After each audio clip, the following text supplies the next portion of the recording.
Jadi yang ini pindah ke sini, jaraknya jadi 12,5. Yang ini pindah ke sini, ini pindah ke sini. Pertanyaannya, ini dari mana? Nambah dari luar kan? Nambahnya per hektar 70.000 titik kalau konsep seperti ini. Dengan jumlah anakan yang sama aja udah bisa 3 kali lipat. Makanya aku merem 10 ton dapat.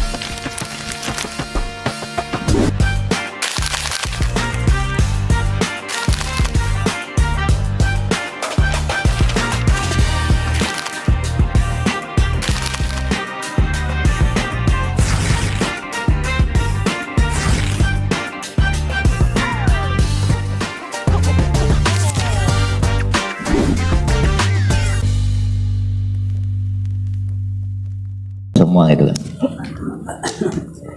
Oh ya. Contoh maksudnya, aku nerangin cabai, artinya berlaku untuk cabai rawit, untuk cabai keriting, untuk cabai besar gitu loh. Kan nggak mungkin aku bahas satu-satu kan gitu kan. Kan satu rumpun sama gitu kan. Prinsipnya sama gitu. Untuk perkebunan mau sawit, mau jeruk, mau kopi atau kakao malam ya. Malam ya, biar. Karena ini jujur waktunya nggak akan cukup. Ya, mungkin nggak sampai sore ini nggak akan cukup. Oke, udah semua.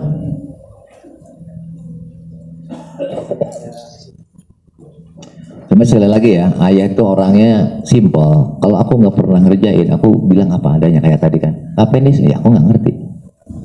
Walaupun teorinya paham aku, tapi aku nggak pernah nerangin sesuatu yang belum pernah aku lakuin. Ngapain juga tuh ngebahas teori orang? Terbuktikan juga aku belum kan gitu kan. Kecuali yang aku kerjain sendiri berhasil ya baru aku sampaikan gitu. Ya profesional aja lah kita ya. Oke lanjutin, sekarang budidaya di pangan dulu. Padi dulu aja ya. Padi nanti malam kita ngobrol santai tapi tidak direkam ya. Karena ada hal-hal yang sifatnya untuk program nasional yang kalau jangan berminat nanti kita gabung bareng-bareng ya. Tapi jangan direkam ya. Enaknya nanti malam sambil bakar jagung ya. Wah, setuju. Lu kan jakar bagung gitu kan sampai selesai kan terus tidur kan. Jagung sama ikan bakar. Iya. Wah sama ikan tidur lah itu. Oke sekarang tadi dulu. Tapi kemarin kita nanam di 21 titik di 21 provinsi ya, pembuktian itu rata-rata umum dan bukan kita yang manen, tapi yang manen Balai Benih Padi langsung ya, sama dengan Dirjen itu 10,26 rata-ratanya di 21 titik di 21 provinsi. Yang jelek itu di Ambon dapatnya 7,8 karena yang namanya Babinsa bukan petani. Petaninya nggak nemu, bukan nggak mau, nggak nemu, nggak ada ya. Hanya yang nanam Babinsa yang notabene nggak ngerti urusan pertanian. Ya Pak, gimana lagi lah. Itu hasilnya 7,8 tapi ya. Dengan konsep pupuk yang dibikin tadi. Ya, ya alhamdulillah. Dan itu data real, bukan ubinan. Apa adanya, real, timbang real.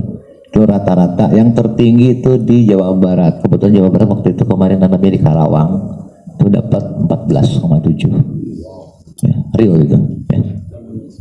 Artinya ini kan kita bisa pembuktian ini kan juga dari berbagai wilayah ya, berbagai wilayah. Coba deh nanti di pembuktian juga ya, pembuktian ya dengan luasan kemampuan yang ada aja gitu kan. Nggak perlu 1, 2, 3 hektar. Kalau punya 10 hektar ya 10 kan gitu kan. Ini caranya. Apa kiatnya agar bisa di atas 10 ton? Kan intinya itu toh. Ya. Ada 3 kiatnya. Yang pertama, aku olah lahan nggak akan bahas lagi karena konsepnya sama kayak kemarin, kayak tadi. Ya. Artinya ya lahan sterilkan dulu dan belum. Lahan lebih simpel di sawah. Kenapa coba? Kan nggak usah semprot, nggak usah kocor. Seperti mau sterilisasi lahan pakai H2O2, ya kan? tinggal kasih air dulu, tingginya 2 cm dari permukaan, habis itu tinggal tumpahin aja, kan dia menyebar dengan sendiri ya, kan nggak capek. Sesudah olahan ya, jadi setelah dibajak halus, rendam air 2 cm aja dari permukaan ya, habis itu masukin H2O2 aja ya, murni aja, nanti kan ada airnya di situ tuh. Iya nggak? 30 cm. Dengan sendirinya, biarkan selama seminggu, udah biarin aja sampai dia kering sendiri, selesai. Simpel kalau sawah, beda dengan kebun, harus dikocor, disemprot, kan capek ya nggak? Bodoh. Tapi lihat juga sikon, kalau misalkan di daerah jenengan sawahnya tidak endemik, cukup 30 liter. Tapi kalau endemik artinya sering banyak kejadian kasus entah belas, entah busuk leher, entah apa. Nah itu mau nggak mau kayak yang tadi 90 liter ya. Jelas? Seminggu lah. Itu malah lebih simpel sawah sebetulnya ya. Yang nggak simpel itu kalau nggak ada air aja kan. Nggak bisa ngerendam. Mau nggak mau kayak di kebun kan. Kan itu aja. Jadi sadar langkah awal olahan sama aja deh ya. Nah, cuma pembedanya tuh begini.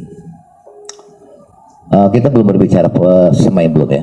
Nah nanti setelah direndam selama 1 minggu, antum wajib masuk QRR 21 ya. QRR 21 habis itu, atau 1 hektar itu cukup 1 botol ya. Pokoknya habisin aja semua. Jadi kembangkan jadi 10 liter standar aja, cara kayak tadi ya, pakai gula, pakai kentang kan, tapi masuk semua. Jadi 10 liter itu tadi masukin aja kabeh wis. Itu kemarin kita gitu ya. Biarkan lagi seminggu sambil nunggu semeian 2 minggu baru kita pindah tanah. Apa? 7 hari langsung. Jadi nanti totalnya kan 2 minggu ya.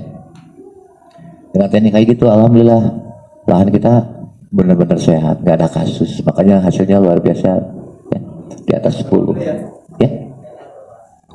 KB 1 botol itu untuk 1 hektar 500 mili. jadi yang 500 mili kan dikembangkan itu dengan 10 liter kan, yang kayak tadi lah ya, sama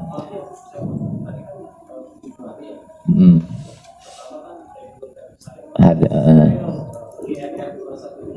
hari ke-8-nya.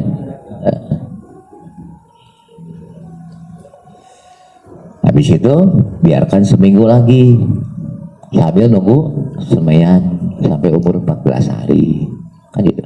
Jadi ketika jenengan semai saat H2O2 masuk, antum semai, jadi nanti umur semeian pas di 2 minggu saat QRR dianggap selesai ya. Ngerti maksudnya? Gimana? QRR tadi 10 liter jadinya jadi. Iya, masukin KB 1 hektar. 1 hektar. Itu. Ya 1 botol kan 500 mili, kembangkan jadi 10 liter, masukin KB gitu. Sama dilempar-lempar aja kan ada airnya toh. Tapi setelah diaplikasi terus langsung dibuka. Akhirnya ngalir ke tempat orang yang bagus nanti. Punya kiranya enggak. Dan lanjut. Semeian itu tekniknya begini caranya semeian. Jadi benih padi antum rendam dulu sehari semalam minimal. Mau 2 hari 2 malam juga boleh. Setelah sehari semalam dari yang ngambang buang. Ya. Habis itu baru diekstrak bawang kayak yang tadi selama 5 menit ya. Saran ayah, semai itu lebih baik di darat daripada di sawah ya. Di darat lebih simpel dan ngurusnya lebih mudah. Karena apa? Kejadian kemarin waktu yang kita nanam di Merauke, baru semai umur 5 hari datang tikus, hilang kabeh. Akhirnya nyemai ulang. Kalau di peralatan salah kan kayak begitu ya. Tapi kalau di pekaran rumah kan kejaga kan ya. kan kalau ketika umurnya 2 minggu itu kan bisa digulung, nggak akan patah. Kepatah itu kalau di atas 20 hari. Kalau di bawah 14 hari atau 2 minggu digulung kayak karpet, nggak akan patah. Oke. Media semainya juga sama aja, sterilkan, standar aja lah, nggak ada yang luar biasa ya. Cuma apa kelebihannya kalau di darat itu bisa menginfeksikan mikorrhiza. Beda dengan kalau kita di sawah, agak susah. Apa susahnya? Kalau hujan terus, ayo, ya nggak? Kan nggak bisa dikeringkan, nggak bisa di stressingkan. Paham ya? Makanya anaknya di darat aja, di luar.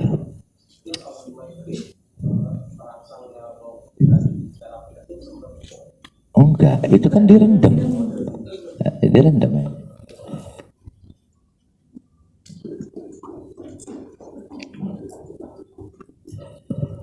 Nah, terus lanjut. Saat semeian umur 5 hari, 5 HSS, biasanya tinggi 45 cm ya. Itu wajib disemprot dengan ramuan organik hama atau aroma. Atau misalkan jangan nggak punya, boleh nggak pakai pestisida, silahkan aja lah. Ya. Tapi wajib pakai perekat. Nah, lupa perekatnya belum dibahas. Ya, nantilah setelah ini. Apa maksudnya? Padi ketika umur 4, 5, 6 hari mengeluarkan aroma yang bikin klaper datang. Sama manusia tidak tercium, tapi sama klaper kecium. Dan biasanya datangnya itu malam. Kubunya kecil-kecil, putih, klaper. Yang bahaya apa? Saat dia di situ kemudian dia naruh telur, disuntikin. Sebulan kemudian jadi sundep. Ngerti? Jadi sundep nyerang saat semeian. Jadi untuk ngatasinnya umur 4, 5 atau 6 HSS wajib disemprot dengan pestisida, tapi yang kasih perekat. Kalau nggak kasih perekat resiko juga. Kalau dikasih perekat biasanya sampai 4, 5 hari kandungannya kan masih nempel, klaper nggak mau nusukin telurnya. Jadi banyak kasus sundep. Nyerangnya kapan? Saat di semeian. Karena ketika umur 4, 5, 6 hari itu mengeluarkan aroma yang mengundang semua kupu-kupu hadir. Gitu. Apalagi di tempat terbuka kayak di sawah terbuka gitu, wes mantep lah itu. Paham ya? Awas, nyemprotnya kapan? Sore hari. Ya. Jadi umur 4 hari aja lah.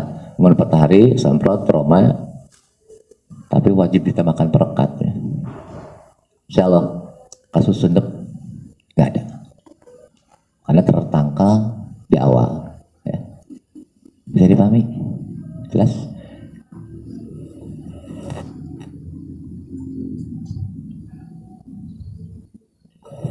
Tahu kan sundep?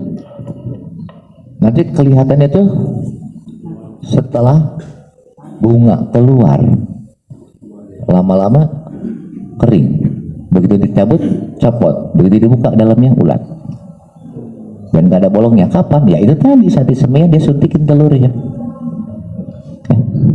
Jelas ya? Itu sama dengan kasus apa? Kasus apa coba? Selain padi. Jagung juga sama. Yang paling itu apa coba? Bawang merah. Ujuk-ujuk kena ulat gerayak, nggak tahu datangnya dari mana kan, berak habis semua. Rata-rata ketika umur 4, 5, 6 hari semeian apapun rata-rata mengeluarkan aroma yang mengundang kupu-kupu datang ya. Ini ya pun penemuan ini nggak sengaja sih, karena aku tungguin aja pengen tahu, ternyata oh gitu dok. Jadi kelas apa, perputarannya begitu kelasnya ya. Cara ngatasinnya 4 hari setelah tanam atau setelah semai, mohon maaf ya, itu semprot dengan aroma pakai perekat. Jadi aroma itu kupu-kupu nggak jadi nyimpen telurnya oke. Walaupun tidak mematikan resipen, dia balik, selesai, aman benih kita. Jelas ya? Ini untuk padi, jagung sama. Jadi nanti pas saat bahas jagung juga sama ya. Insya Allah aman. Udah lanjutin. Umur semai yang paling bagus kalau pingin hasilnya selalu di atas 9-10 ton adalah 14 hari. 14 HSS. Ya, kenapa? Karena gini, saat 14 hari, apalagi 12, 13, 14 lah ya, boleh ya. Ketika dipindah tanamkan, itu tidak stres. Beda ketika umur semaian di atas 15 hari, apalagi sampai 20 hari. Yuk tanam, pasti daunnya ujungnya nguning. Stressing, jangan mimpi anaknya di atas 20. Karena sakit dulu dia, stres dulu dia. Ya. Tapi kalau umur semaiannya muda, 12, 13, 14, maksimum 14 lah ya, itu dia tidak akan kuning tapi lanjut pertumbuhannya, makanya bisa maksimum anakannya. Logikanya gini, ketika 1 hektar anggaplah anakannya selisihnya 5 aja, nggak usah banyak-banyak. Seandainya yang 1 5, yang 1 10, nggak, yang 5 mungkin yang umurnya tua ya, benih ya, yang 10 yang umurnya muda, selisihnya kan 5. Kalau 1 hektar tertanam 200.000 titik kali 5, paham? Ngerti? Itu triknya begitu. Kita nggak bisa membesarkan padi jadi segede-gede jengkol, kan nggak bisa. Ya padi kecil kan segitu aja kan, bulir gitu-gitu aja tuh, paling cuma 0,4 miligram gram, nggak gede. Tapi triknya adalah apa? Anaknya banyak, itu satu. Oke? Caranya apa? Benih muda yang ditanam di umur 12, 13 atau 14 ya. Karena semua sudah aku coba, dari mulai umur 7 hari sampai 30 hari, semua hasilnya nggak sama. Yang terbagus 14 hari. Betul ya, dihitungnya dari pelentis sudah dihitung 1 ya. Makanya apa namanya itu, istilah itu diperam dulu kan. Biasanya peram 1 hari aja udah kelihatan langsung bintik putih keluar ya. Itu dihitung 1 hari ya. Udah jelas sampai situ? Ini trik kalau pingin berhasil di nanam padi ya. Jadi apa? Umur benih 14 hari. Memang kadang-kadang bikin masalah dengan tukang tandurnya. Pak, belum tinggi, susah, udah aneh. Tapi kalau pakai mesin aman-aman aja. Pakai mesin transplanter, mesin tanam. Ya. Beda dengan manual, mak biasanya ribut. Ya. Udah aneh itu lah. Oke, lanjutin. Yang kedua di masalah benih, nah ini fatal kalau nggak diperhitungkan. Contoh, tadi kan kita udah berbicara anakan, ya. Coba 1 orang pegang HP, kalkulatornya tolong diaktifin. 1-2 orang monggo. Coba kalkulatornya aktifin. Jadi yang berpengaruh ke potensi itu apa? Panjang malai dari padi itu sendiri ya. Antum kalau nanam jenis padi standar yang beredar sekarang, kayak mohon maaf ya, kita ngomongin varietas ya, kayak Inpari 48, Inpari 32 atau Mekongga ya, yang biasa ditanam masyarakat kan itu kan. Itu panjang malainya nggak pernah lebih dari 25 cm, jumlah bulirnya nggak pernah lebih dari 200. Artinya 1 malai itu maksimumnya di 200 jumlah bulirnya, karena malainya pendek.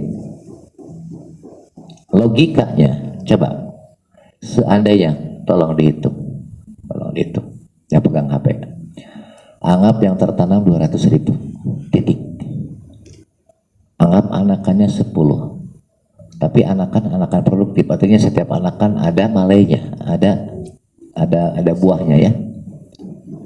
Oke, kali 10, anggap deh 200 butir aja per malainya secara umum. Ini kita berbicara Inpari ya, Inpari rata-rata segitu, bahkan kadang-kadang kurang, itu 160, 170 jumlah bulirnya, kali 0,03, Rata-rata umum berat bulir padi itu rata-rata 0,03 gram. Sudah? Berapa? 12 ton. Dengan catatan semua serempak sama. Coba kalau anakannya 5. 6 ton kan?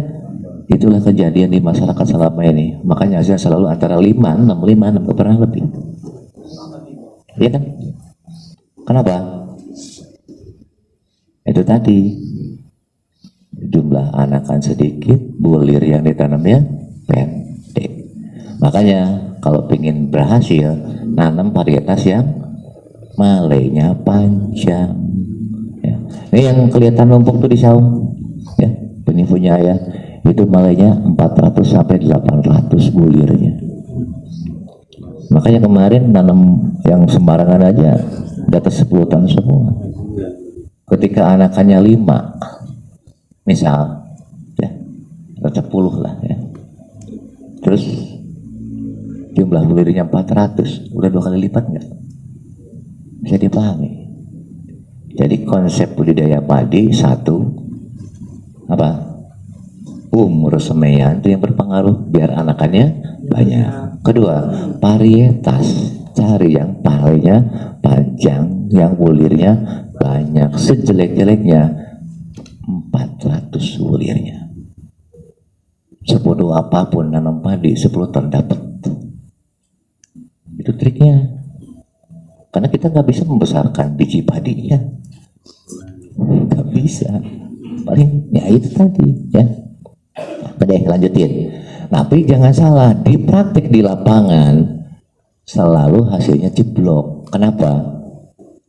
Pinggir bagus, tengah jelek. Selalu seperti itu. Hampir 100% orang nanam padi, cuma pinggirnya jangan bagus, tengahnya amburadul. Coba lihat punya tetangga kita di sebelah. Coba naik ke atas, tengahnya amburadul. Kenapa? Nutrisinya tidak merata. Efek dari apa? Efek dari air hanya dari pinggir, tengahnya nggak kena air. Makanya konsep yang ayah kembangkan itu pakai legowo 21 20 20 20. Legowo 21. Maksudnya gini, selama ini kan petani rata-rata mainnya nih nanamnya di sininya ubin, kayak tegel, ya kan? Sini selawe, kiri selawe, ke belakang selawe, kiri selawe, kan gitu kan. Kalau aku 25 50 25 50. Jadi baris ketiga tak kosong kan, gak ditanemin. Ngerti maksudnya? Ulangi. Nggak ada ininya, nggak ada papan tulis. Jadi gini nih, tahu ubin, tegal nih tegal, jadi kan, anggap misalkan atau gini deh, minta ini aqua, tolong dijejerin dari sini.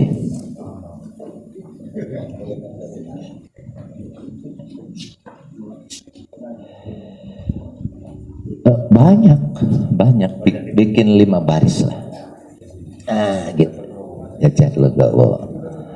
Kalau bisa kelihatan nggak ini? Bisa. Jangan sampai. Di sini dong, Bang. Nah, di jaraknya diakurin.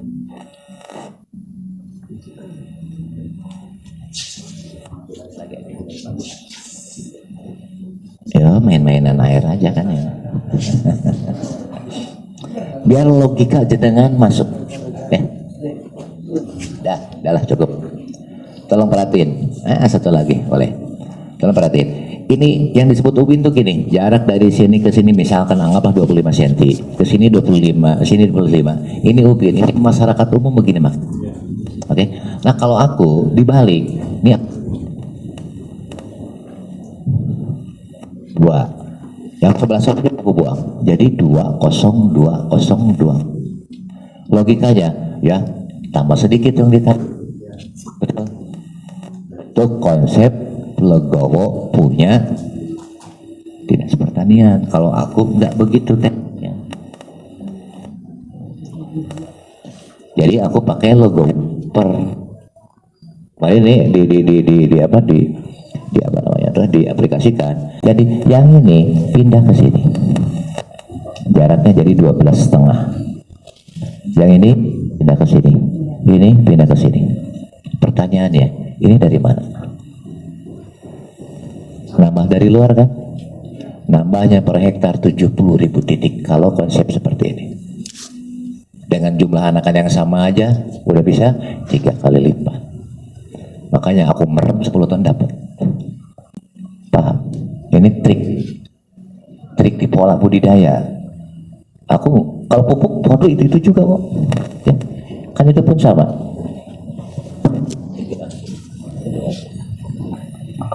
Nambah kan ini. 1 hektar itu namanya 70.000 titik tanam. Halo, kalau anakannya 5 aja, itu udah nambah 3,5 ton. Jarak tanam jadi mana ya? Baterai. Jarak antara barisan itu Pak 25 juga. Yang mana? Antara baris. Ini ke sini jadi 50 lah. Ini bakal jadi 12,5. Yang antara Ini 25. 25 juga. Kan gini aslinya. Oh, sama berarti. Asli kayak gini. Ya kan? 25, ini 25, ini 25, kan 25 sama kubik. Kan? Ketika ini pindah ke sini, otomatis ini jadi 12,5. Ini ke sini 12,5. Ini ke sini jadi 12,5, 12,5. Nah, 12,5 kali 25. Nah, ini yang kosong yang 50. Tapi tambah banyak kok sebenarnya. Kecuali ini nggak disisipin, jadi ya tambah sedikit. Jadi 25, 50, 25, 50. Ya, ke sana akhirnya 12,5. Boleh nggak ya ini dibikin 30? Itu yang ideal. Ini sini 30, ini ke sini 15, tapi ini dibikin 50 aja, jangan 60. Ya. Nah, sekarang pertanyaannya gini. Aku bilang tadi, kalau dia dengan sering main ke sawah, coba perhatiin, selalu yang di pinggir pematang yang bagus. Tengahnya jelek, lurus. Kenapa? Sumber air hanya di pematang. Nah, konsep aku yang kosong ini legowonya istilahnya ya. Ini dibikinkan parit kecil walaupun dalamnya cuma 3 cm. Jadi dari mulai tanam sampai panen ini air selalu ada. Ini saluran utama yang pinggir pematang. Ini ada, artinya apa? Semuanya jadi sisi, nggak ada tengah. Itu satu konsepnya. Kenapa? Ini kan samping air. Oke? Jadi ini sisi, walaupun ini rapat karena ini sisi, insya Allah bagus semuanya. Dapat sinar semua juga. Paham? Selanjutnya apa? Ketika ini air ada semua, setiap legowo, pembagian nutrisi jadi merata. Sederhana, tapi fantastis hasilnya. Oke? Jadi urusan di sini bukan masalah ini pupuk bagus nggak bagus, tapi konsep pola tanam yang menentukan. Jumlah tanam lebih banyak, oke? Terus semua berisi karena dianggap pinggir KB, nggak ada lagi tengah. Nah, yuk praktekkan di jagung, hasilnya fantastis, nggak pernah kurang dari 12 ton pipil aku. Tapi konsepnya ini dikerjain sama kayak padi, konsep pola tanamnya. Nanti, kalau jarak nggak sama, tapi konsepnya legowonya seperti ini. Jadi aku di jagung pun mainnya di sim legowo 30, ya. Itu yang pertama, Jadi sekali lagi apa tadi? Umur semaian 14 hari. Yang kedua, cari varietas yang malainya panjang, sejelek-jeleknya 350 lah, ya. Yang 350 itu mapan 05 bisa 300-an. Kalau impari itu jeblok semua ya, apalagi kayak nggak enak aku ngomongin orangnya. Pokoknya lu cari sendiri deh yang malainya di atas 350 lah, ya. Terus pola tanamnya seperti ini, insya Allah. Asal ini semuanya sehat, nggak kena hama tikus kayak atau apa, 10 ton itu ngedip. Insya Allah kejadian. Ya. Paham ya?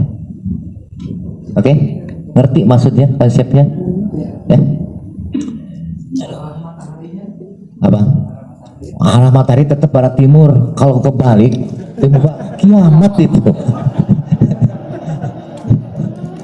Maksudnya arah tanam ke matahari gitu ya.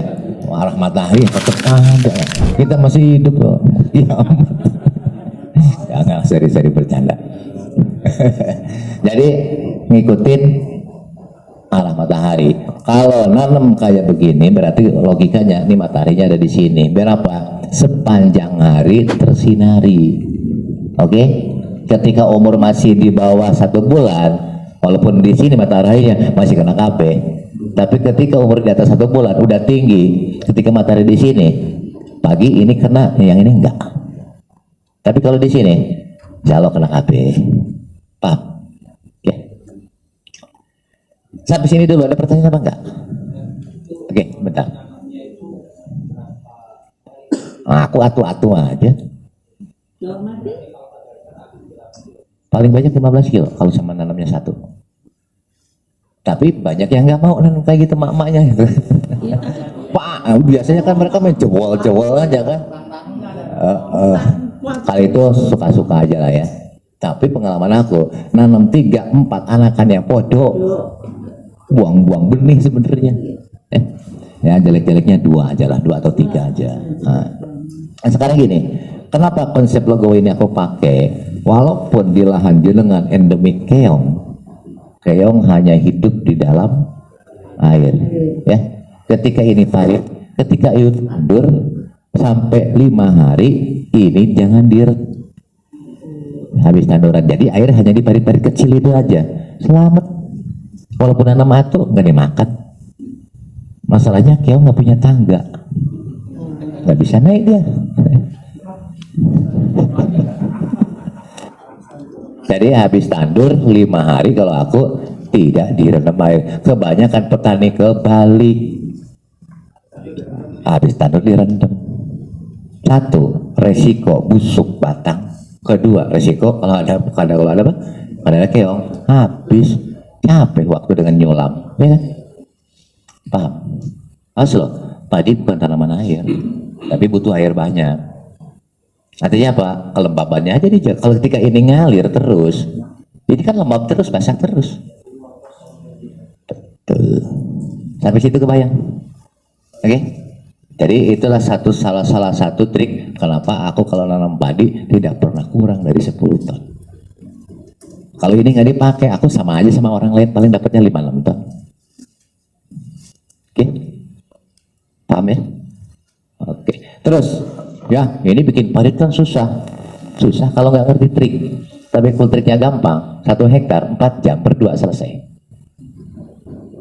Nggak ada di Indonesia 1 hektar itu 1 petak. Kayak di luar negeri nggak ada. Di kita jangankan 1 hektar, 5 petak bisa jadi kan gitu kan. Triknya begini, misal nanti harus dikerjain oleh berdua. Antum bikin kayu panjangnya kurang lebih 80 cm. Semakin berat semakin bagus. Lancipin ujungnya kayak potlot. Mau yang depan sama belakang sama. Ya. Ini lancipin kayak potlot aja kan. Ini juga sama. Nanti istri kasih tali, di sini tali, di sini tali. Maksudnya tuh gini. Nah, ini aja deh biar gede ya. Ini kayak potlot, tapi ujungnya kiri-kiri sama. Anggap nih kotakannya segini gini. Satu orang A di sini, si B di pematang ini. Oke? Ini semua pakai tali. Ini pakai tali. Talinya kira-kira panjangnya untuk cukup sepematang itu. Taruh sini, yang ini narik. Terbentuk paritan dengan sendirinya kan cantik. Ya turun-turun ke sawah. Sampai sini, sama dia dipindahin ke sini. Sini yang narik, bentuk lagi. 4 jam 1 hektar selesai lah berdua. Jadi kita nggak pakai cangkul turun, pening. Udah gitu bentuknya pun nggak akan bagus. Makin berat, makin dalam, makin bagus. Apa? Ya segede 15-20 cm aja. Kalau aku biasa pakai batang, bukan apa? Yang buat minyak dan pinang. Pinang, itu beratnya pas ya. Kalau nggak ada boleh pakai galon juga isi pasir. Kalau debok pisang itu cuma 2 cm, dia nggak berat, terlalu enteng. Akhirnya apa? kalau terlalu pendek 2 cm atau 3 cm, biasanya kena hujan dikit aja hilang dia. Apa ya? Sebagus-bagusnya minimal 5. Insya Allah walaupun hujan dia nggak akan hancur, nggak akan hilang lagi, nggak akan rata lagi tuh ya. Jadi diameter makin, yang penting nggak nabrak. Ini pohon ya. Ini kan 50. Ini kan 50. Yuk bikin aja diameter 30 segede galon, segede aqua galon. Ya. Narik semakin berat, semakin dalam, semakin bagus. Ya. Jadi nanti setelah ini terbentuk, ini kan parit utamanya di sini nih, di pinggir-pinggir pematang kan. Oke, pinggir pematang parit usahakan itu kurang lebih 20 cm ya, dalamnya sekitar 15 cm parit utamanya. Jadi bisa dinaik turunkan. Ya.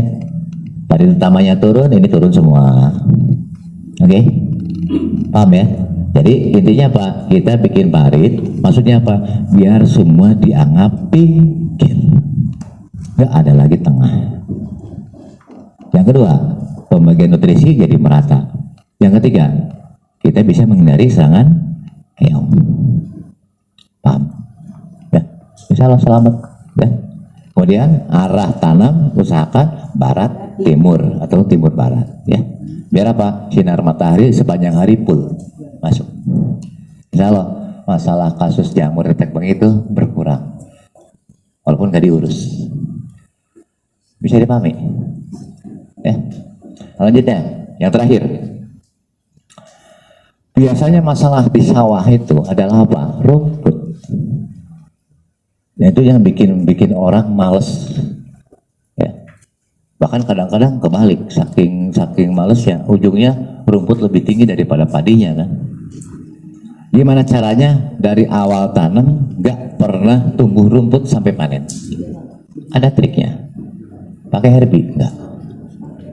Enggak pakai. Pakai teknik. Gini caranya. Antum pakai konsep 63 atau 36. Artinya gini. Setelah tandur tadi 6 hari kan ini gak dikasih air. Ya. Yang mana? Yang ada tanamannya aja. Kalau paritnya ada airnya dong. Ya. Nah setelah 6 hari, 3 hari naikin airnya semua sampai semuanya kerendam. Cukup 2 cm aja. Yang penting tanahnya nggak kelihatan. Ya.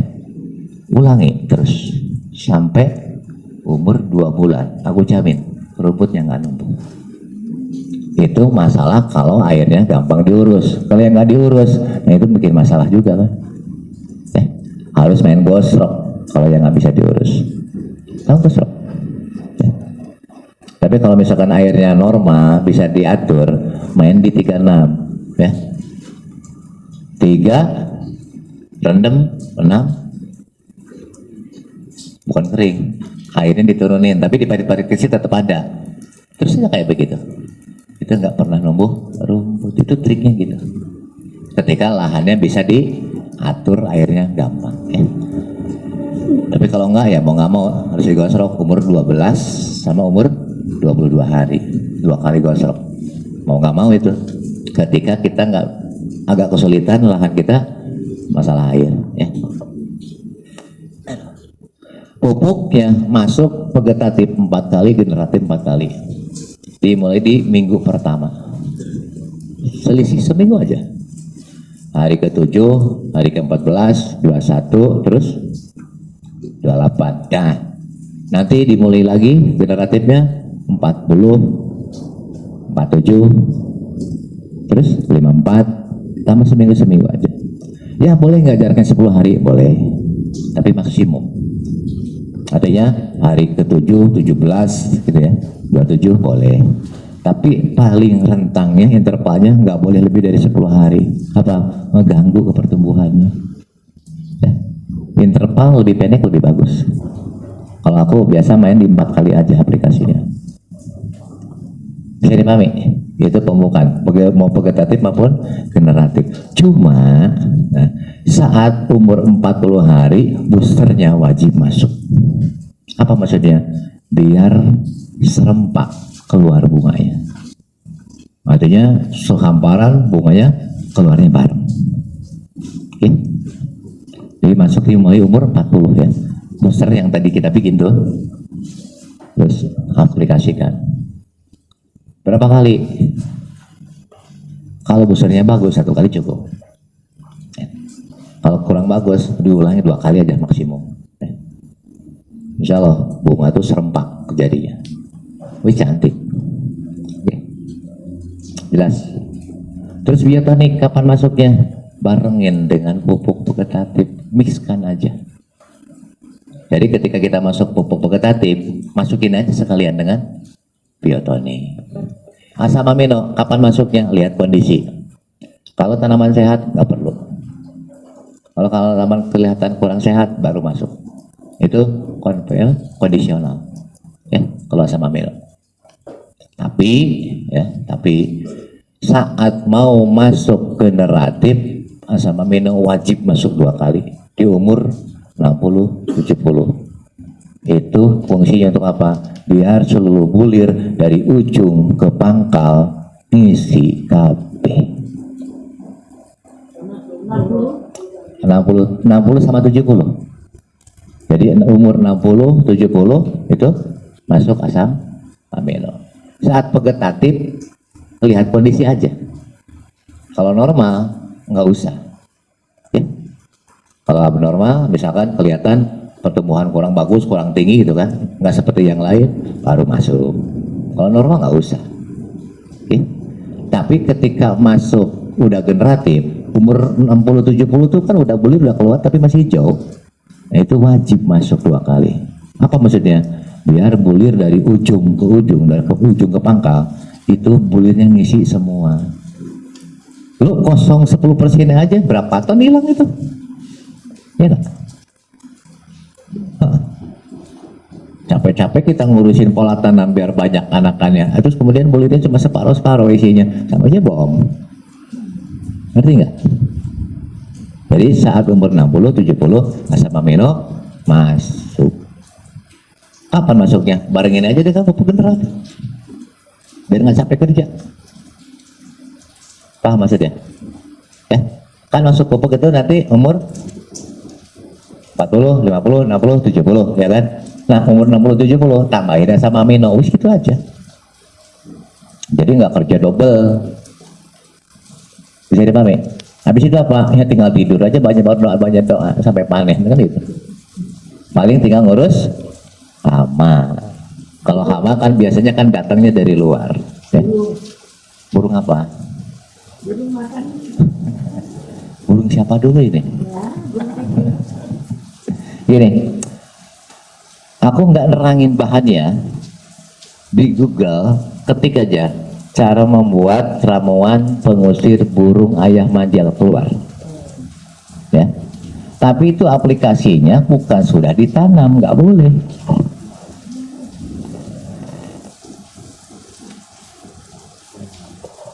Jadi saat semaian setelah direndam sehari semalam pakai air, terakhir direndam dengan ramuan anti burung itu tadi. Udah gitu aja. Nanti setelah ditanam, bunganya keluar, buahnya mengeluarkan aroma yang burung gak suka. Itu uniknya. Sama kita manusia gak kecium, tapi sama burung dia gak mau. Tertolak. Datang, balik lagi. Kapan ngerjainnya? Saat mau semai. Kan tadi kan direndam dengan apa? Sarung bawang. Selesai kan? Terakhir sama ekstrak anti burung. Jangan angkat, baru masuk ke ekstrak anti burung. Berapa lama? Sehari semalam ngerendam ya. Habis itu lanjutin aja tanam biasa standar ya, semai segala macam. Keunikannya apa? Saat buahnya udah keluar padinya, burung nggak mau hinggap, aromanya muncul, tapi tidak merubah rasa, tekstur dan aroma. Bagi manusia nggak kecium. Bikin itu ada udah aku sharekan ya, ngikutin aja lah ya. Nah, tikus ketika masuk rutin ACR sama aroma nggak pernah mau masuk ya, udah gitu aja. Kapan ACR aroma masuk? Kalau menurut aku, kalau aku ya, ada hama nggak ada hama, rolling seminggu sekali. minggu ini AJR, minggu depan Roma, walaupun nggak ada hama, nggak ada jamur. Apa maksudnya? Aroma AJR, aroma sama aroma itu tikus blas nggak mau masuk. Serius ya. Datang balik lagi, kalaupun masuk dia blas nggak makan apa-apa karena aromanya itu dia nggak suka ya. Tapi bikin dulu lah aroma AJR-nya ya. Nah. Ada pertanyaan sampai situ? Ya, gimana? Padi gogo bedanya tidak ada rendam aja kan? Nggak ada perendaman 36, nggak ada. Kalau pemuka segala macamnya sama aja. Ya. Cuma aku sendiri nanam padi gogo sejago-jagonya aku cuma dapat 6,5 ton. Serius? Alhamdulillah 7 ton aja aku nggak pernah dapat. Kenapa? Nggak punya binihnya punya orang. Malainya pendek-pendek, ya nyerah lah kita. Ngerti nggak maksudnya? Itu yang pertama. Yang kedua, teknik nanamnya waktu itu ya, karena kan yang namanya bukan ayah, sistemnya kan sistem tunggal, artinya kan tabela, tanam benih langsung kalau itu kan. Itu nanamnya jangan 1 atau 2, nganaknya susah. Kalau air hujannya nggak ada, lu langsung aja nanam 20-20. Biar anakannya langsung yang numbuhnya jadi 20 biji kan itu kan. Nah, itu bedanya gogo begitu. Ya. Susah nganaknya, paling 1 jadi 2 loh. Itu pun kalau numbuh gitu kan. Jadi kalau nanam di tabela, gogo ya, nanamnya minimalnya 15 lah. 15 butir per lobang. Kenapa? Takutnya begitu selesai hujannya hilang, belas nggak akan nganak loh itu. Hanya menumbuhkan dari biji yang ada aja. Kecuali antum nanam hujannya ada terus, insya Allah masih nganak itu. Yang jadi masalah di Indonesia sekarang susah ditebak. Dulu bisa ditebak, bulan sekian hujan, bulan sekian kemarau, sekarang nggak jelas juga. Yang ngisi dunianya udah nggak jelas masalahnya, alamnya ikutan nggak jelas juga ya kan. Itu ya dulu gitu aja. Kalau kesannya perawatan sama aja. Tabela itu kalau di sawah biasa benih cukup 2-3 aja, cuma resikonya banyak. Apa?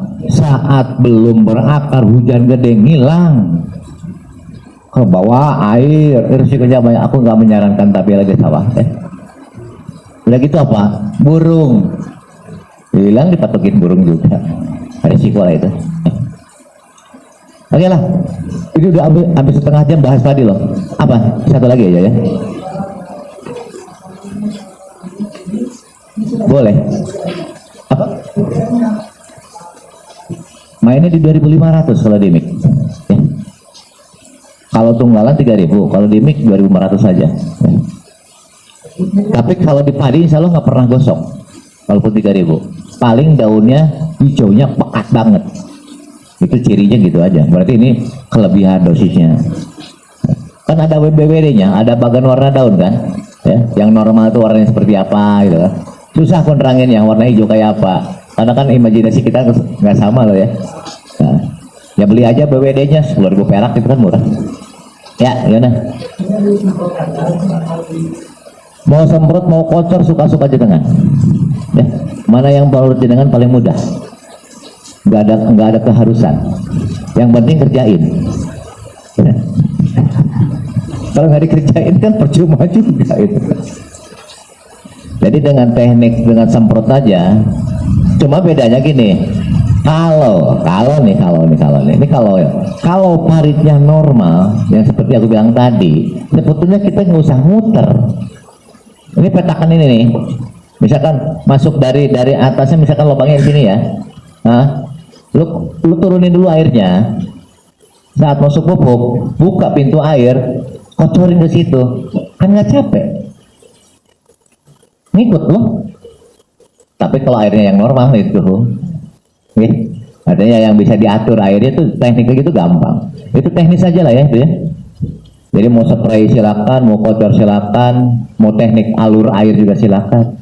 Karena kan teknik logowo kayak parit ini kan semua pasti kena, gitu. Kalau nggak pakai logo, nggak pakai parit, tapi yang kena kan cuma pinggirnya aja, tengah nggak dapet dong. Jelas ya? Oke, ada lagi? Kalau nggak ada, apa ya? Silakan, suka-suka aja. Yang jelas, antum perbandingkan dengan tangki. 1 hektar itu rata-rata 25 sampai 30. Kita ambil yang terbanyak, 30 liter. 30 tangki. Kalau satu tangkinya 14 atau 15 liter, kali 40, berapa?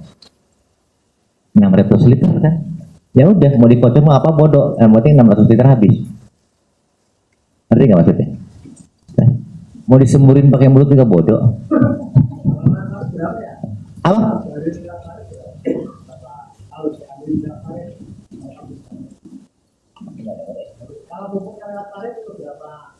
Sama aja.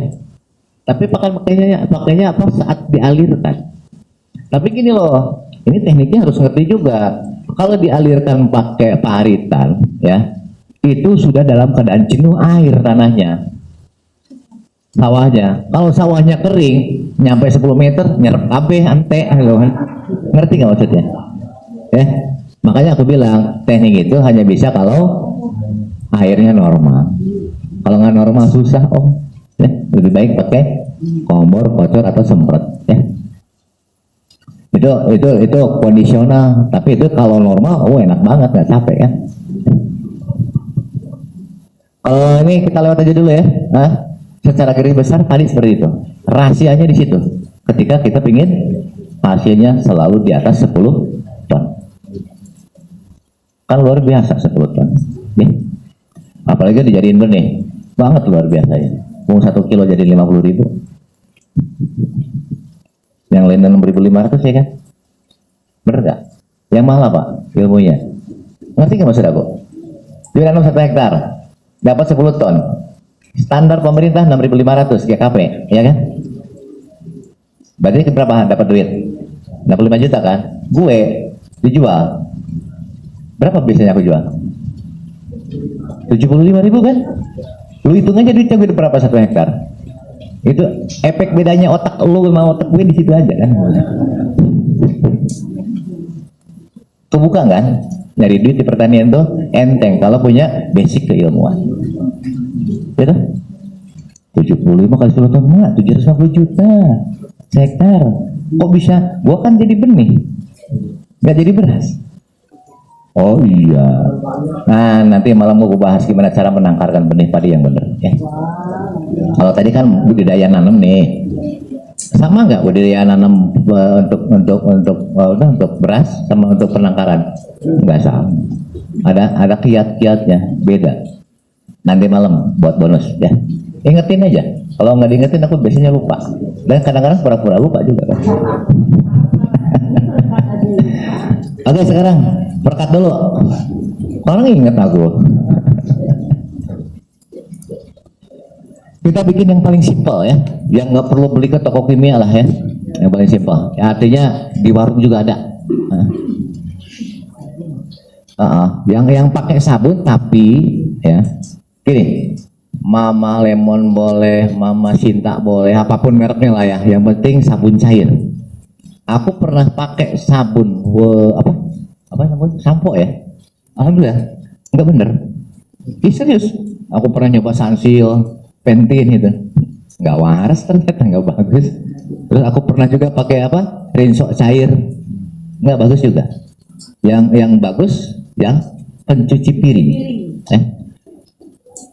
Sabun pencuci piringnya apapun mereknya terserah ya. Itu 1 liter. Minyak goreng terserah apapun mereknya 2 liter. 1:2. Nah ini tambahannya 1,5 kilo lidah buaya. Tambahannya itu aja. Semua. Oke, tapi nanti otomatis harus disaring. Jelas ya? Sekali lagi, sabun pencuci piring 1 liter, Pokoknya perbandingannya 1 berbanding 2 ya. Minyak gorengnya 2 liter, lidah buaya setengah kilo. Ya. Blender gabungin bareng semuanya. Ya caranya jangan sekaligus, mana ada blender masuk. Ya, kan? Bagi 4 ya. Tapi diimbangin. Maksudnya apa? Kalau yang ini misalnya dibagi 4, 1/4 minyak, apa tadi? Sabun setengah kilo atau setengah liter. Minyak baru itunya 1 on, kan gitu. Itu baru di blender bareng sampai warnanya seperti busa keputihan, bukan tektai keputihan itu, keputih-putihan. Nah, kalau keputihan tektai itu namanya. Silik harus masuk itu. Oh tahu aku mantan dokter kandungan masalahnya kan. Udah lanjut lah. Jadi sekali lagi perekat cukup itu aja bahannya 3 ya. Dosisnya per tangki 50 mili minimal. Makin banyak makin bagus. Ya. Apa bedanya? Ketika kita pakai apa tadi? Kalau dulu aku ngajarin cuma 2 bahan kan? Nggak pakai lidah buaya kan? Nah ketika kita pakai lidah buaya ya, nempelnya seminggu itu kuat. Sebelumnya biasanya 2-3 hari kena hujan terus luntur. Tapi kalau ditambah dengan lidah buaya ya, aku coba seminggu tetap kayak daun talas terus ya, airnya nggak nempel. Kulit-kulitnya ya. Dan ada efek bonus juga lumayan, auksinnya kan tinggi. Hormon oksidnya kan tinggi lidah buaya. Ya lumayan lah, bonus sedikit. Paham ya? Jadi nanti jenengan coba bikin, setelah itu semprotkan ke daun apa aja, siram dengan air. Kalau langsung hilang kayak daun talas, berhasil bikinnya. Udah gitu aja. Ya. Bisa langsung dipakai. Bisa. Tapi biasanya kita buka dulu dari bungkusnya gitu loh. Baru dipakai.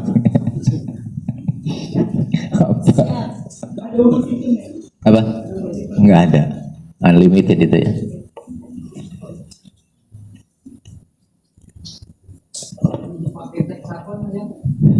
Susah beginilah dari kimia, belum tentu kimia ada tiap orang. Udah bikin itu aja lebih bagus kok. Gampang di warung kan ini. Ya. Tapi wajib ditambahin lidah buaya ya. Itulah alasan kenapa kita kalau nanam melon nggak pernah kena troto, nggak pernah kena tepung embun. Kenapa? Nah, itu. Nanti kita bahas itu ya. Siap-siap. Jelas ya? Bikin perekat gampang kan? Gampang. Hah? Dosisnya minimal ya 50 mili sampai 100 mili boleh. Jangan kebanyakan juga kan kita nggak nyuci piring kan? Hah? Untuk apapun. Mau herbi, mau pungi kayak ya, mau pestisida, mau pupuk, mau apapun, selalu kasih pestisida perekat. Nah, kalau untuk penembus tambahin daun sirih, ya, daun sirihnya 41 lembar. Apa maksudnya? Jahat lilinnya insya Allah hilang. Daun sirih, sirihnya terserah. Mau yang hijau kek, mau yang merah kek, sirih kan macam-macam ya. 41 lembar. Apa?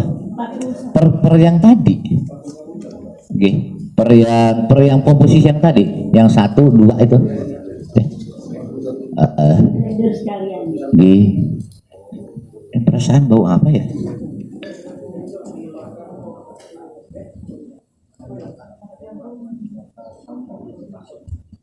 Ada yang bakar-bakaran mungkin. Ada. Oh tadi bakar jagung Pak.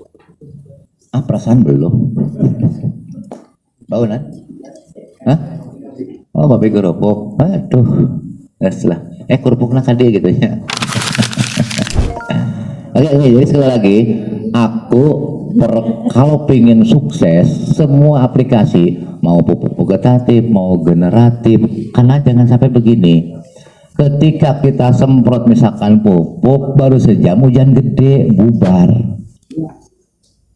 Tapi kalau perekat aman-aman aja. Walaupun di greenhouse. Betul. Ya. Mau pengisida juga silakan, aman selesai. Ya. Tapi ada tapinya, jangan sekali-kali nyemprotnya persis di terik matahari kebakar daunnya karena ada minyak. Kita kan nggak goreng daun. Pagi-pagi atau nggak sore. Nah. Jelas ya? Paham? Jadi apapun yang mau diaplikasikan selalu kan perekat yang dipakai, hasilnya keren. Ya. Di bawahnya itu kayak ngendang itu bisa. Diaduk lagi. Ya. Aduk lagi. Kenapa? Itu kan peredaran asam sama basa, wajar kalau simpan lama terpisah lagi. Sabun kan basa, minyak kan. Karena kalau minyak aja kan nggak bisa nyampur air. Aku netralkan. Netralnya 1:2. Maka saya bisa larut dalam air lagi kan gitu. Ilmu kimia dulu 3 ya.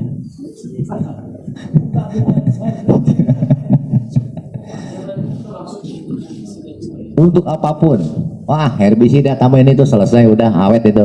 Ya. Udah lanjut. Itu tadi perekat. Bahannya cuma gitu aja. Kalau pengen ditambah jadi fungsinya sebagai penembus juga, tinggal tambahin daun sirih aja. Ya. 41 lembar. Ya.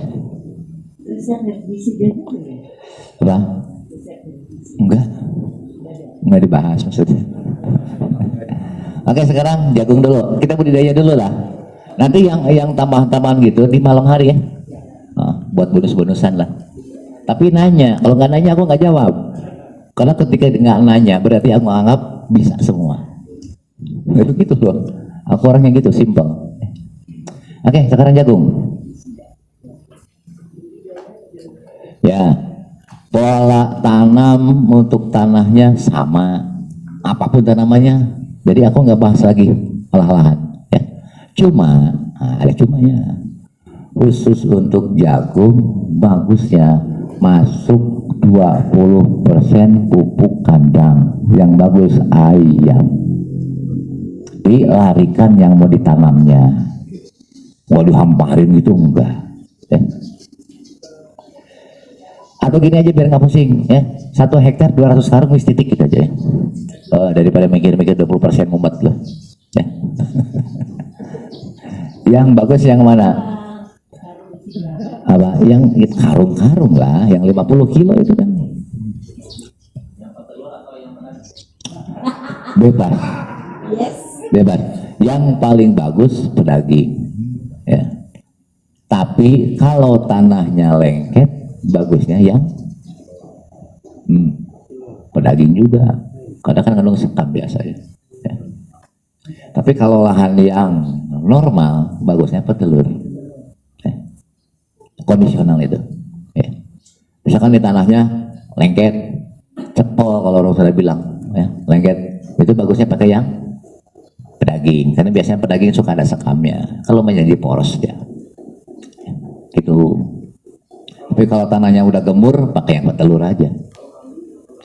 Itu capek nanti banyak rumput, kambing ataupun sapi, capek lah.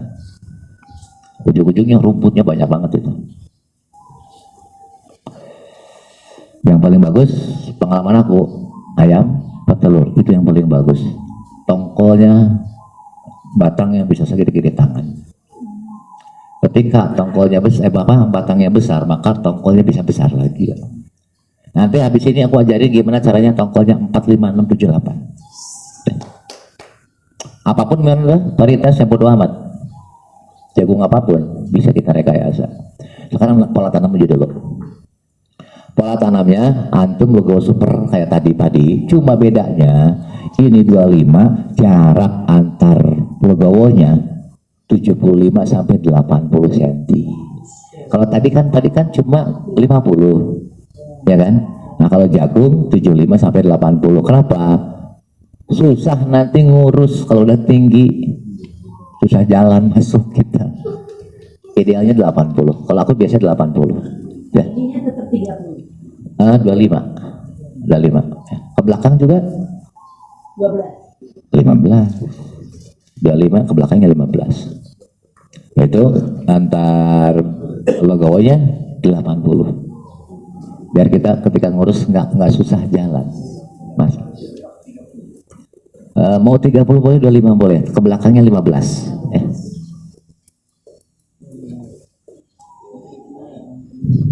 Saran aku 30-15 biar nggak terlalu rapat ya. Nah nanti yang dikasih pupuk kandang adalah dilarik yang mau ditanam aja, yang itu ngapain juga nggak ditanemin ya. Udah jelas ya. Treatment benihnya sama, 5 menit rendemnya, 15 saja ke belakangnya. Nah.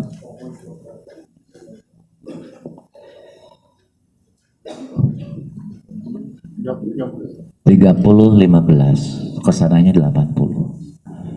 30-15-80 ya, pola jarak tanamnya begitu. Insya Allah nanti ke depan ngurusnya nggak susah. Kalau sayuran kan supaya pupuk kandangnya sama biaya itu ada fermentasi. Kalau ini Nggak usah baris ya. Kan belum selesai, nanti aku ajarin dulu ya. Jelas jarak tanam seperti itu ya. Oke, lanjutin. Nah sekarang jadi ini sebelum kita olah, kita kasih tanda dulu baris yang mau kita tanam, jalur-jalurnya ya. Nanti ditebar pupuknya di atas itu, belum diaduk loh, belum ya. Nah setelah kita tebar, H2O2 nya kocorkan di atas pupuk kandangnya. Oke, jadi pupuk kandangnya kena. Apa maksudnya? Biar steril pupuk kandang. Kenapa? Pupuk kandang apapun pasti patogennya banyak bener ya. Jadi jangan dulu diaduk. Aku khawatirkan kalau sudah diaduk ada pupuk kandang yang nggak kena. Ngerti nggak maksudnya? Ya, pakai kompor aja. Tambah banyak kan tambah bagus. Ya. Nah, dosisnya itu per apa? Per 20 liter H2O2 nya 1 gelas. Jadi H2O2 1 gelas, air 20 liter buat ngombornya. Selesai itu baru diaduk. Setelah selesai diaduk, maksudnya sambil digemburkan kan, diaduk, baru KRR21 nya masuk. Paham ya? Jadi KRR21 masuk setelah diaduk dulu. Tapi H2O2 masuk saat baru dihamparin pupuk kandangnya. Pokoknya 200 karung itu harus cukup merata ya. Untuk 20 liter 1 gelas.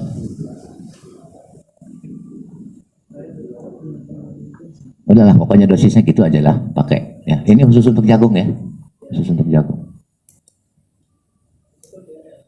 Habis itu diaduk kan, digemurin. Tapi yang digemurin kan yang ada kohenya aja, yang mau ditanam aja, legowonya nggak usah, ngapain kan gitu kan? Ya. Enggak, kalau itu kan nanti kan jadi gembur, jadi naik dia. Habis itu apa? Baru kocor dengan KRR21. Apa? Ada 5 hari minimal. Jadi setelah dikocor dengan H2O2, kemudian kita aduk kan, biarkan 5 hari minimal, seminggu juga boleh. Baru KRR21 nya masuk. Tunggu seminggu. Insya Allah aman. Baru ditanam. Saran aku peram sampai kelihatan titik tumbuhnya, baru kita tanam. Apa? Kalau udah masuk H2O2 nggak usah. Ya. Ngapain? Sama H2O2 juga udah selesai kok. Ya. Jadi pahami, kalau sudah masuk H2O2, AJR Roma nggak perlu masuk. Wah, aku pengen ya terserah lah. Nggak juga nggak apa-apa. Udah steril kok. Banyak kerjaan itu. KRR kalau pingin aman ke depan, 1 botol itu dibikin 10 liter, bagiin rata untuk 1 hektar. Udah gitu aja, sederhana lah patokannya ya. Insya Allah bule itu plus nggak muncul. Tapi awas tetap benih jagungnya treatment kayak yang tadi ya, rendam 5 menit ekstrak bawang yang sudah plus dengan H2O2. Bisa dipahami? Oke.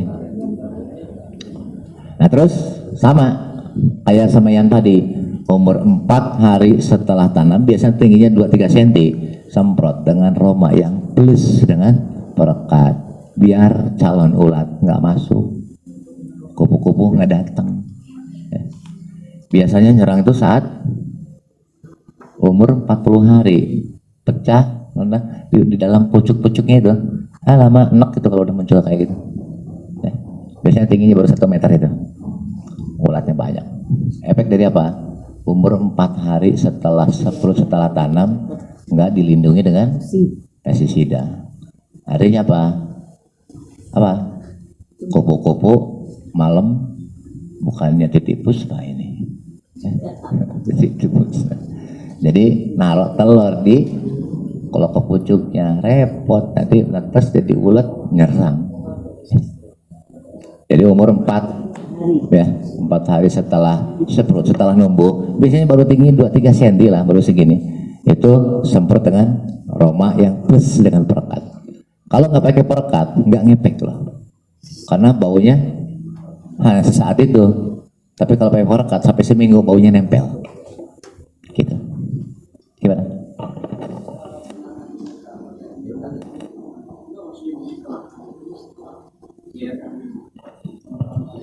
Metaridium sebetulnya untuk aplikasi biar di tanah tidak ada calon hama. Tapi ketika konsep H2O2 yang dimainkan, calon hama kan udah hilang. Ngerti nggak maksudnya? Makanya aku tadi nggak dibahas-bahas kan. Kecuali H2O2 nggak punya, mau nggak mau meta masuk. Paham? Standar yang operasi olah-olahan ayah biasa itu. Ya. GRR 21 masuk, metaridium masuk, kan itu masuk semua. Tapi kalau udah kita hajar jor-joran dengan H2O2, nggak perlu masuk, udah selesai kok dengan H2O2 juga. Jelas ya? Oke, ya pilih jenengan suka-suka mana yang mau dipakai. Mau pakai yang, kenapa? Karena aku banyak keluhan, ya kebanyakan gawe, hari ini Roma, besok AJR, besok Meta. Iya. Di Bali. Kataku, sayanya pakai konsep H2O2 biar sekali ngerjain selesai kabeh gitu loh. Itu nggak enaknya jadi orang tua gitu ya, denger keluhan melulu, musing mikirin yang paling efektif gimana gitu. Iya, kalau nggak panen lebih mahal lagi ya. Apa? Iya, insya Allah H2O2 mati loh, urat itu mati. Tapi dengan catatan harus kena. Nah itu bedanya. Tapi kalau metaridium, walaupun nggak kena, dia bisa menginfeksi. Bedanya antara yang kimia dengan bukan kimia. Kalau kimia wajib kena. Kalau bukan kimia, insya Allah kan dia kan kemana-mana, dia kan jalan-jalan. Kena nempel infeksi baru selesai. Biasanya uret itu kedalaman sampai 30 loh, masih ada. Makanya kenapa aku bilang tadi, satu olahan dalamnya itu 30 cm, dibalikinnya tuh, diaduk. Apa? Mati kalau kena H2O2.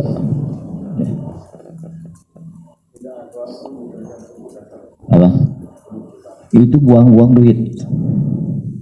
Buang umur 7 hari aja kita kasih pupuk kok. Mas mohon maaf.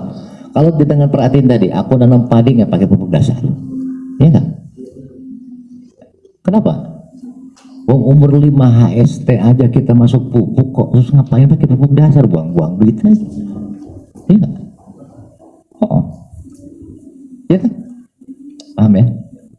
Ngapain juga itu loh. Makanya aku nggak pernah pakai pupuk dasar. Kecuali pupuknya kayak orang-orang, ya. Nanti bulan ke-1 setelah sebulan pupuk dasar wajib masuk.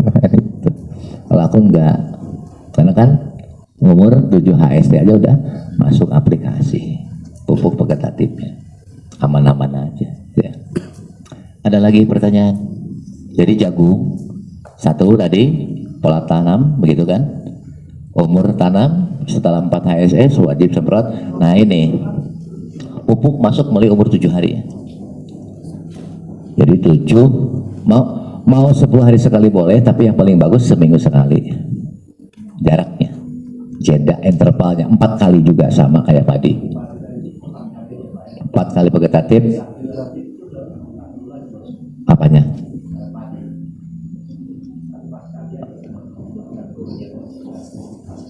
Iya, yang vegetatifnya masuk generatif masuk 4 kali. Ya iya, yang generatif. Kalau enggak, bulirnya enggak ngisi dong nanti kan, kalau generatifnya enggak masuk.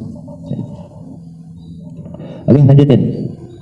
Jadi pemupukan sama kayak padi ya. Aku biasa 4 kali di vegetatif, 4 kali di generatif. Cuma, nah ini trik biar gimana buahnya di atas 2. Ya. Antum kan udah bikin besar tadi. Ya kan?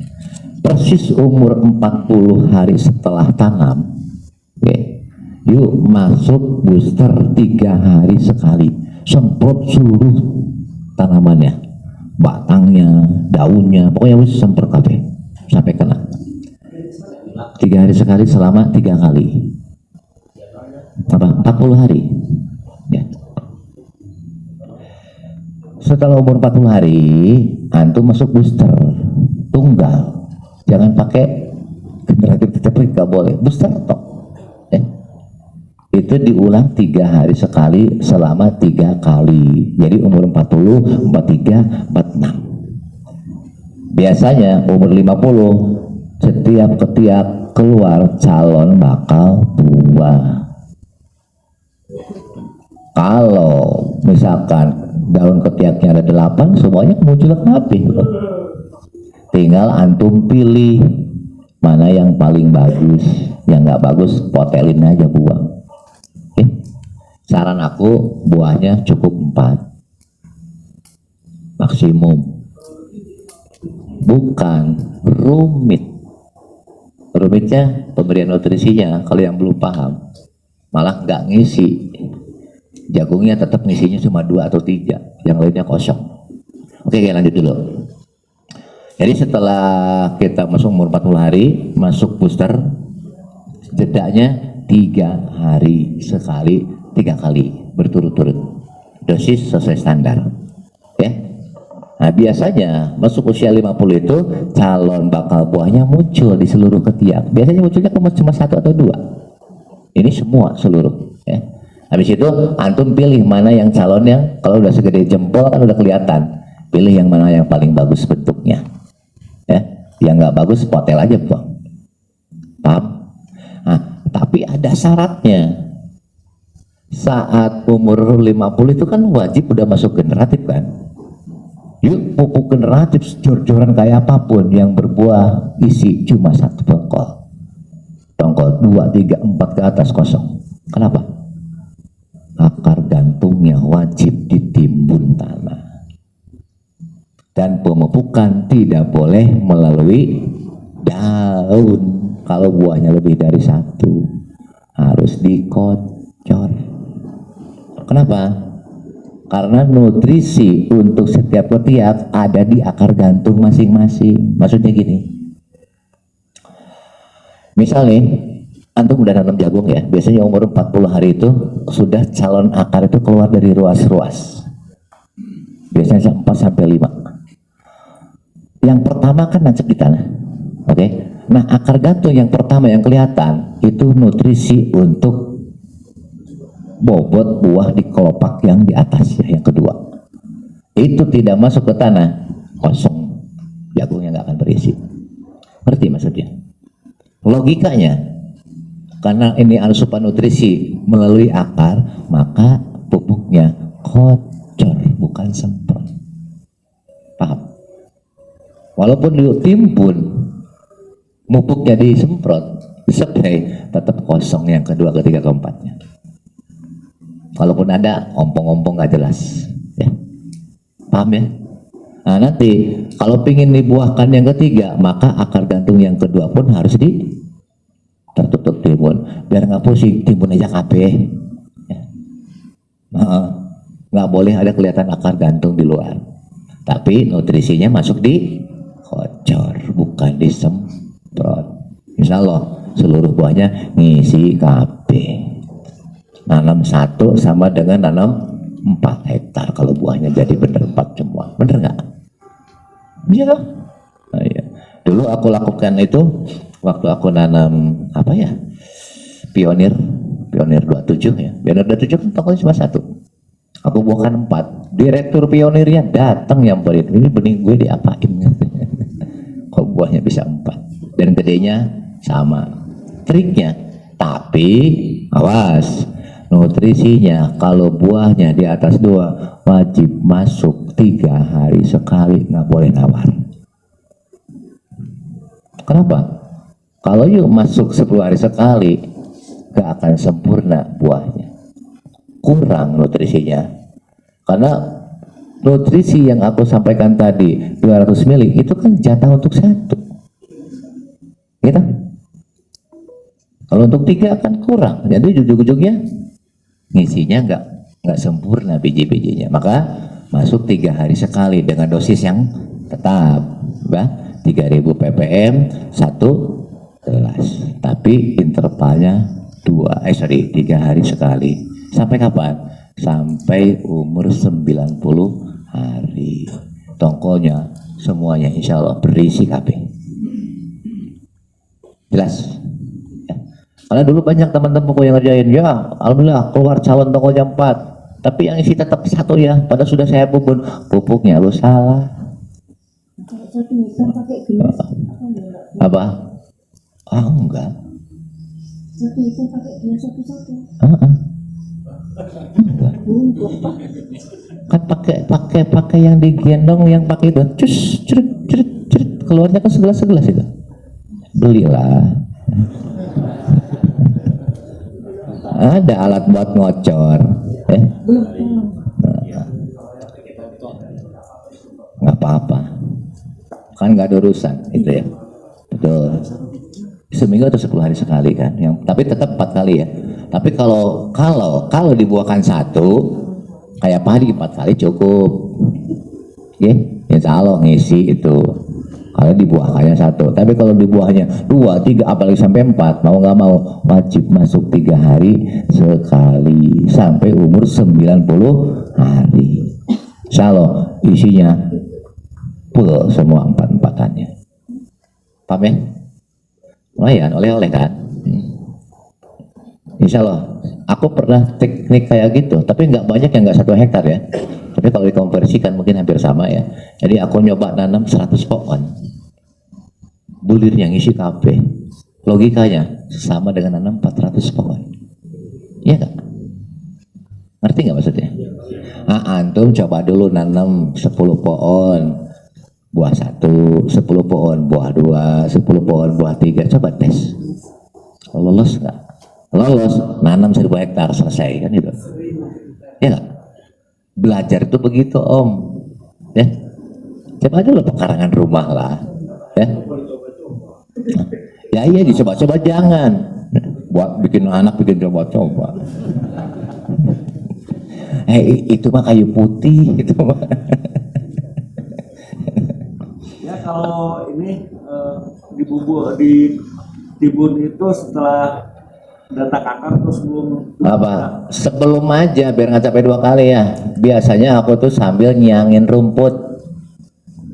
Dan milih siangin tuh tumpukin aja ke pohonnya kan selesai. Dua keuntungan kan. Rumput hilang, tanamannya kebubun kan gitu kan. Iya enggak? Nah, gitu. Jadi jangan diherbi, ngapain ya. Walaupun sekarang kan ada yang namanya herbi selektif kan. Tapi jujur aja tetap ngaruh itu. Ngaruh tetap, jeblok ke tanamannya. Kuntet biasanya itu kan. Udahlah, nggak usah pakai gitu-gituan. Ya. Jadi untuk jagung selesai, ya. Sederhana kan? Gampang ya? Tidak sesederhana. Gampang kalau udah tahu. Ya.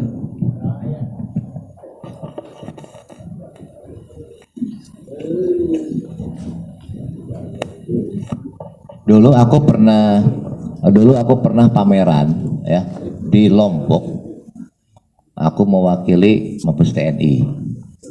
Jadi waktu itu ada stand-stand seluruh Indonesia, tiap provinsi, dinas pertanian, termasuk banyak juga pabrik pupuk ini, pabrik ikutannya. Stand kita itu paling depan. Itu aku nanam di Payakumbuh. Di tanah datar. Aku ambil dua pohon jagung yang aku tanam di sana, tongkolnya 4, panjangnya 3 meter. Tak masukin ke peti, dibawa pesawat dari Padang sampai ke Lombok, bayangin coba. Ongkos aku 1.800.000, jagungku 4 juta, kurang ajar nggak coba itu. Serius gitu kan. Singkat cerita, nyampe tempat pameran stand kan. Ya, aku nyampe jam 2 malam sama Danrem waktu itu keberangkatnya. Danrem 032 Wirabraja. Jadi yang lain kan udah tidur kan. Pembukaan itu jam 7 sama kasat, waktu itu kasatnya masih Pak Gatot Nurmantio. Jadi di depan stand aku taruh satu-satu di depan pintu masuknya. Tingginya 3 meter, buahnya 4, jam 6. Kan kita keburu tidur, habis subuh kan gitu kan, kita belum tidur loh, nyampainya jam. Begitu aku tengok seluruh jagung setiap stand hilang. Malu mereka. Apalagi samping kita punyanya Kementerian Pertanian, hilang jagungnya diumpet-umpetin. Serius itu kejadian real itu di Lombok waktu itu ya, 2015. Apa tekniknya yang berusaha aku terangin ya, teknik tanamnya begitu, bisa dipahami, gampang ya, coba buktiin sendiri ya. Caranya gitu, yuk nanam aja lah 5 pohon, buah 1, buah 2, buah 3, buah 4 gitu aja. Coba perbandingkan, lulus, lanjut skala besar, skala luas, kan gitu. Nanti Om, jangan bunuh diri lah, namanya juga belajar. Kecuali sudah kampium gitu kan, lain cerita gitu kan. Bisa dipahami? Kalau monyet itu takutnya dengan bau-bauan yang aromanya mendekati harimau. Udah tulis, jangan banyak nanya. Rahasia.